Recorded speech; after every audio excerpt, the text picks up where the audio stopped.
who is more likely to be traded this upcoming season, Garett Bolles or Courtland Sutton? Okay. It's a good question, Zach. I like it. My answer to this is Garett Bolles, and I'll tell you why. With the news coming out saying that Garett Bolles is a trade candidate for the Broncos, it indicates to me that they would cut him anyways. They're due him a lot of money in the future. I don't think they want to pay him that money. I think that they would cut him anyways. So my thing here is that they're going to take what they get for him. Maybe I'm wrong. I don't think it's a good idea, but that's just what that indicates to me. I don't know if you have any different opinion there. I personally wouldn't do anything with Garett Bolles. The Broncos' offensive line has been a massive issue this entire last season, and it's been the number one priority this offseason. Opening another hole at the left tackle position isn't something that sounds great going into an offseason where we feel like we have to upgrade at both right tackle and left tackle. Not ideal.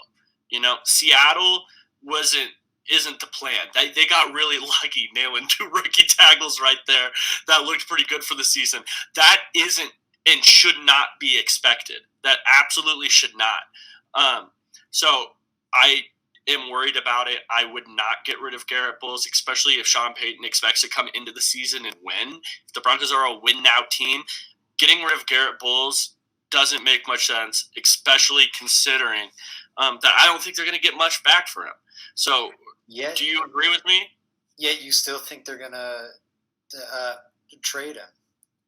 I do think. I think that the fact that they are offering him for trade, I just don't see the Broncos getting a ton back, Zach.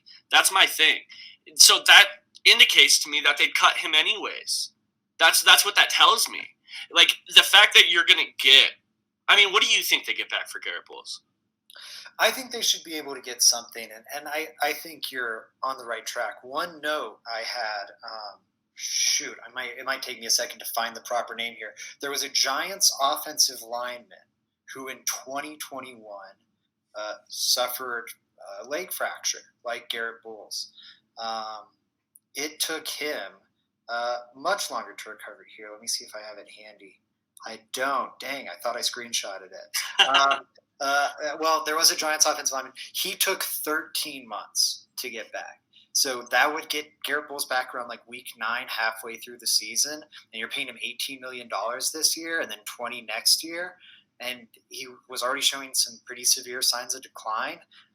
I do think it makes sense to kind of cut bait now and get what you can for him. You'd be saving. So do you think that's what they do, Zach, or do you think that's what they should do? I don't know, and I'll tell you this to your point about shopping Garett Bolles and it's very clear to me they're shopping him. They might even be open to cutting him, but that doesn't make sense for trying to win games now with Sean Payton. I think the Broncos are smart enough to know that. It makes me wonder how all in they truly are on 2023, and that's a good point. I think them not being all in on 2023, that's probably not an exciting thing to hear if you're a Bronco fan, they're not all in for the upcoming season. But I think it's a good thing in the long run. I understand the desire, you got to be all in to figure out whether or not it's right with Russ. And I see the merit in that argument. But I also think, the writing's pretty on the wall there. And now that you have Sean Payton, you have the guy that can oversee. You thought you were getting it with Russell Wilson. That didn't work out. But now you have it with Sean Payton. You have the guy that can create offensive sustainability and a good franchise vision and direction for the next decade plus, hopefully, fingers crossed. But, at least 5+ years. I think that's bigger than this upcoming season. So seeing these signs that maybe it's not 2023 or bust, because guess what? 2023 or bust comes with a bust if things don't work out. I think that maybe playing things a little safer, a little more conservative is a good sign. What's more likely? I'm with you. I think it's Garett Bolles, but I wouldn't sleep on the Courtland Sutton trade. I thought it was more impossible than it was. I don't know if the numbers have gotten updated on this, or if I was just reading it wrong this whole time. I thought it was like impossible to get out of it, and they were still going to lose money. I was just checking; they would actually save on the trade. On the cut, they would lose money. They can't cut him, but on a pre-June 1st trade, they would save $6.8 million. Now that's net. They're losing. So in total, they're freeing up about 18 million, but a little over 18.1. But 11.5 of that is dead money. So then you're still left with some savings and whatnot. But it's a little less attractive. What are you getting for Courtland Sutton at this point? To your Garett Bolles point, cutting Garett Bolles just seems a little more worth your weight. But it's easier to find wide receivers than tackles. And if Michael Thomas is out with New Orleans, that's a very easy replacement for Courtland Sutton. Like maybe you swing something there. I don't think it's like Garett Bolles is ahead by a mile. I can see either getting moved. So we both agree that Garett Bolles is more likely, but who do you think nets most? If you were to trade him, who do you think gets a higher pick?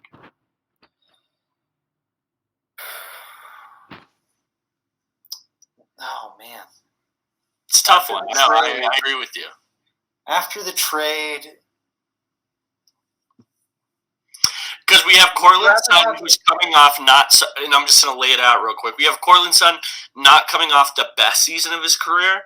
I think there are some that are worried about if he will ever get back to the same explosiveness that he once was before his injury.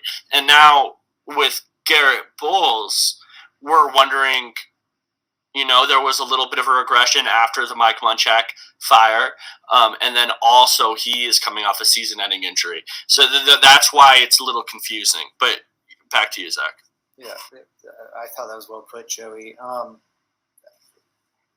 Imagine you're the average NFL GM, average NFL team. Little throwback to what's on draft here with the two of us. But pretend you're the average NFL GM or NFL team. What would you prefer? A 31-year-old Garett Bolles, who plays left tackle, valuable position, costing you $9.8 million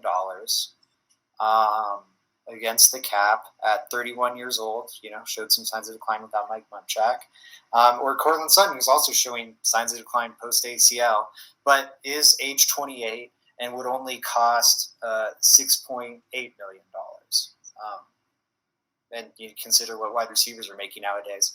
Courtland Sutton might net more. When you look at it like that, maybe Sutton is more likely to be traded.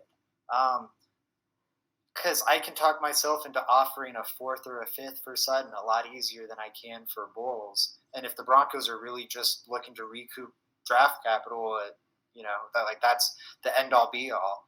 I don't know. Maybe it is Sutton. Okay, so this is where we disagree. I would say Bolles, and here's the reason why. You might not be getting him until week 9, though. That's spooky. I didn't realize that you might not be. Okay, I would have to know where he stands. Let's work under that. He's ready for that we think that he could be ready for week 1, just because it's more of a fun conversation. Okay. I think that with the positional value included. Now, I was talking to Frank, you have a podcast every Thursday, please go listen, about this today. It's so rare that you're able to find a good tackle in free agency. If there is a really good slam dunk tackle, there's like one. That's it. Everybody else you're taking a swing on, whether it be small or a big swing, you're taking a swing. With how much these guys are getting demanded to pay. Like, you're just not finding them. You're not finding them. Wide receivers, we've talked about it before here on this podcast, Zach. You can find them. You can find good wide receivers later in the draft. Elite ones, probably not, but there are a ton of good wide receivers in every single draft. Tackles, have to draft them early. They're never available in free agency. I think a team would take a swing on Garett Bolles just off his past. Honestly, because what other options do teams have? That's kind of my take there. You don't know what he's going to look like. He was already looking a little sketchy. He's age 31. Like I think I might go with Bolles, but I don't know. It's $11 million, And then if you feel like you made a good deal and you decide to keep the guy for the next year, then you're on the hook for his $20 million cap hit. While Sutton, you get him for, what is it, 7 this year, and then the next 2 years are 17 and 17, which is tough. The nice thing with both Bulls and Sutton, to whatever team acquires them, they won't be tied to them at all. There'll be zero dead money. They can cut them and move on from them whenever. Or actually, that's not true with Sutton. There's some other guarantees on that contract that the Broncos won't be on the hook for. So that's another actually angle to this. When I consider Sutton's contract, it'll be hard for whatever team acquires him to cut him still. Not as hard as it would be for the Broncos too, but it will still be somewhat difficult. So I think I still lean on the Bull side, but I do think it's at least a tight combo.